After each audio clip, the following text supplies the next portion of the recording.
and we would make journeys.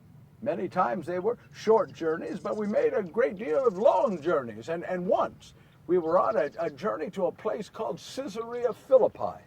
And there were a great many people this day who were following us. And many of them were saying who they thought that Jesus was. And Jesus was overhearing this. And during a rest, he had us all off to the side, and he asked a few of us. He said, I hear them speaking. He said, who do they say that I am?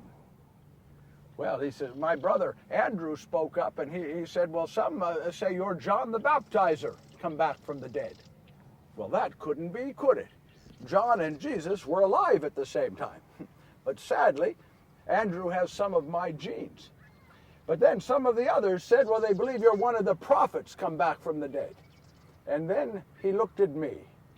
He looked me in the eyes and he said, who do you say that I am? And without thinking, which is how I normally spoke, I said, well, you are the Christ. You are the Son of the living God. Jesus smiled. He smiled. I had finally said something right. He smiled. And he said, blessed are you, Simon Peter, son of John, for you could not have known this on your own. This must have come to you from my Father in heaven. Well, let me tell you, I felt 10 feet tall. I felt as if a new David was born and I could take Goliath. I had finally said something and done something right. And Jesus went on. He said that the Son of Man would suffer and the Son of Man would die. But I was feeling my strength and I said, no, he will not.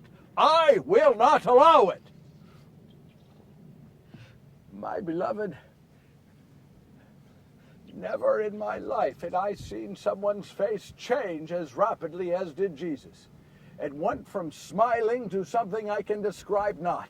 And he put his finger into my face and he said, you get away from me, you Satan. Get away from me, you Satan. He called me Satan.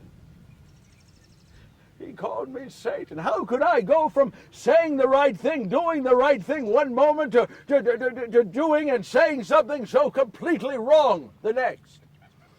I don't know, but I was doing it all the time.